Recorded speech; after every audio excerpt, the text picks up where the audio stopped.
Saludos, vamos a revisar en esta oportunidad lo que son los elementos de protección personal.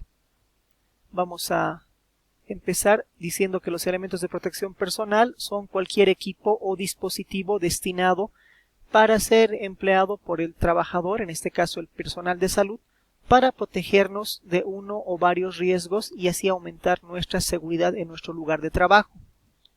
Para el empleo adecuado de los elementos de protección personal, debemos primero hacer una fase de preparación, es decir, identificar los peligros y evaluar los riesgos a los que vamos a estar expuestos en nuestras diferentes áreas de trabajo.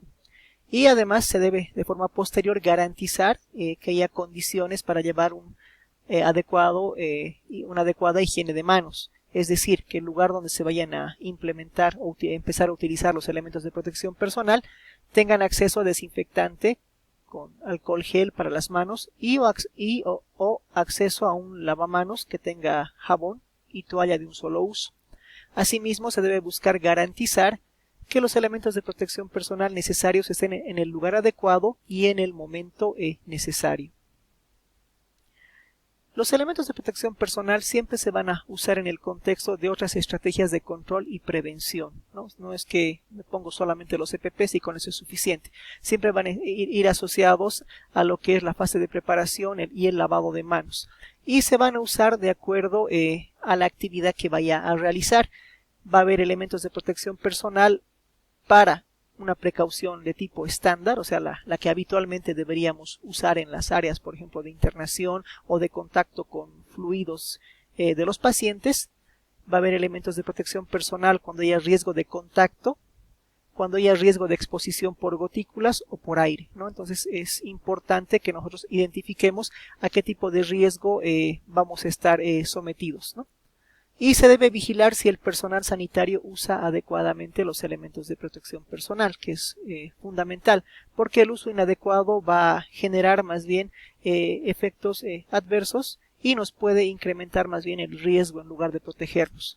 Otra actividad fundamental es que debemos capacitarnos de forma continua sobre los elementos de protección personal y su uso. Un aspecto muy importante es el uso racional de estos elementos de protección personal. Debemos ser conscientes que su disponibilidad es finita. O sea, en realidad no se disponen y estamos viviendo en este tiempo una escasez de los mismos porque obviamente no se tomaron las medidas para prepararse frente a esta contingencia, ¿no? Entonces, en la medida de lo posible se debe evitar los derroches y esto se lo tiene que buscar hacer evaluando las situaciones en las que está indicado el uso del EPP y procurar brindar la máxima atención clínica posible con su uso. Es decir, no usar una bata para un solo paciente, desecharla y salir y luego pretender volver después de 15 minutos, usar otra bata, por ejemplo, u otro barbijo u otro gorro. Entonces debemos procurar siempre brindar la máxima atención clínica posible con el uso de estos elementos. Obviamente debemos evitar el uso de EPPs de forma innecesaria y si los suministros, como en este caso, son limitados, se debe dar prioridad a las situaciones que se asocian a un mayor riesgo de transmisión y contagio, ¿no? Entonces tenemos que empezar a caracterizar cuáles son las funciones que vamos a cumplir y cuáles son los riesgos a los que nos vamos a exponer. Tenemos que ir planificando esto para ver qué elementos de protección personal corresponden usar en cada área, que lo vamos a revisar en otra charla.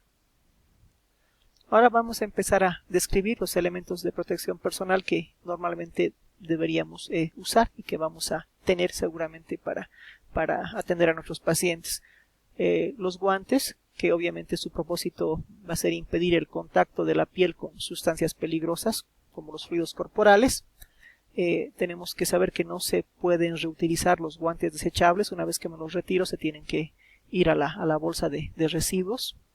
Y debemos cambiarnos los guantes de acuerdo a lo establecido en los protocolos que vayamos a implementar y al hacerlo debemos llevar de forma posterior a cabo una higiene de manos rigurosa y si necesitamos volvernos a tener contacto con el paciente, ponernos un par de guantes limpios, ¿no?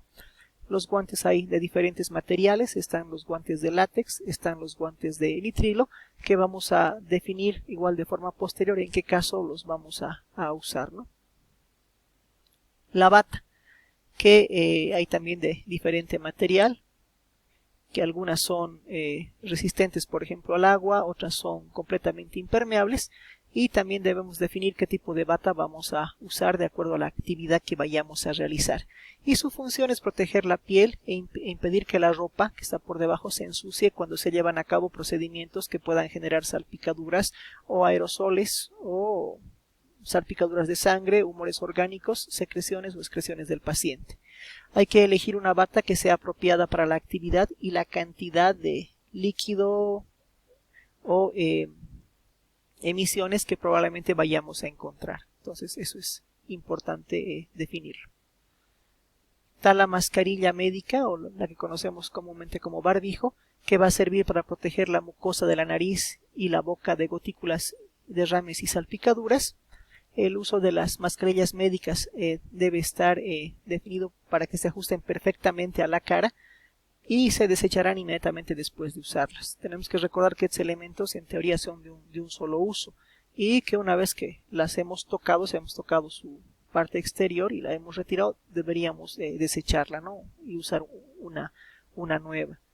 Siempre deben estar por encima de la nariz, en la pirámide de la nariz, y cubrir hasta debajo del mentón. Igual la técnica de colocación la vamos a revisar en un próximo video. Y si la mascarilla se moja o ensucia con secreciones, es preciso cambiarla también de forma inmediata.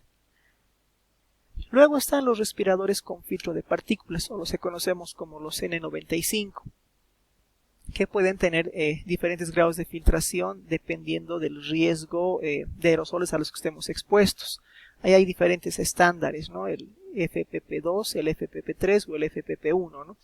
En realidad estos van a ayudar a prevenir la inhalación de partículas infecciosas que sean pequeñas, menor a 5 micras. Y se debe usar un respirador del tamaño correcto que se ajuste por encima de la nariz y alrededor de la boca. Tienen algunos inconvenientes principales, ¿no? Que su uso, por ejemplo, puede resultar difícil o incómodo y además que son costosos. Se recomienda que estos no se usen por más de 8 horas continuas, ¿no? Vamos a ver igual la forma correcta de colocado de forma posterior. Luego están los elementos de protección ocular, dentro de los cuales tenemos diferentes tipos, ¿no? Están los visores, son como una especie de cobertores simplemente de la parte frontal de los ojos. Están las gafas de seguridad con cierre hermético, o sea, para evitar que se filtren gotículas o aerosoles hacia la mucosa de los ojos. Están los visores, están las pantallas faciales, ¿no? Que también son útiles. Este tipo de elementos deben usarse de acuerdo al nivel de exposición y el riesgo de contacto con situaciones de riesgo, ¿no? Eso igual lo vamos a definir más adelante. El gorro quirúrgico, que sirve de barrera contra el depósito de partículas sobre el cabello, además de la sudoración que se produce en la cabeza. Obviamente estos son de uso obligatorio para todo el personal que entra a una sala de cirugía, más que todo ahí buscando proteger al paciente del sudor que se pueda generar en la cabeza del personal de salud. Sin embargo, en esta contingencia también van a servir para el uso del personal de salud para evitar el depósito de aerosoles o partículas directamente sobre el cabello del personal que vaya a hacer la atención de los pacientes. Entonces nos va a servir ahora en esta oportunidad con ese fin principalmente. Esos serían los elementos de protección personal que comúnmente se usan, ¿no? Hay otro grupo de EPPs que se pueden considerar de forma excepcional, como son los buzos, ¿no? O los mamelucos o monos, sistemas de cobertura del cuello también, capuchas y cubrecalzados, que su uso está más bien restringido a zonas de altísimo riesgo de exposición por aerosolización o contacto prolongado, ¿no? Con zonas de riesgo. Sería ideal, digamos, poder contar siempre con esto en todo lugar en esta contingencia. Sin embargo, tenemos que adecuarnos también a la situación y usarlos en los lugares donde vaya a haber un alto riesgo, como decíamos, de aerosolización o contacto prolongado con pacientes, ¿no?, que tengan, en este caso, coronavirus. Y sirven sobre todo para evitar ensuciar la ropa y calzado de uso habitual, es decir, van a proteger más bien la ropa que traigamos por debajo de contacto con superficies que hayan estado contaminadas. Eso sí es, digamos, una de sus ventajas. Finalmente están las botas y las polainas, ¿no?, o cubre calzados, que llegan a formar una barrera contra agentes contaminantes, no producen pelusa, por lo que no contaminan por sí mismos y permiten la libre movilidad en las áreas médicas con uso obligatorio, ¿no? Ayudan a mantener los niveles de asepsia y son de uso único, por tanto el renovarse el riesgo de contaminación es muy bajo, ¿no? O sea, nos ayuda más bien igual a mantener nuestra ropa y nuestros calzados libres de contaminantes, en este caso por el riesgo de que haya depósito de partículas con virus en el lugar donde estemos trabajando. Esa sería la utilidad de las botas. Esos son los elementos de protección personal que deberían existir. De forma posterior vamos a explicar el uso y la utilización de cada uno de ellos en las diferentes áreas en esta contingencia del coronavirus. Gracias.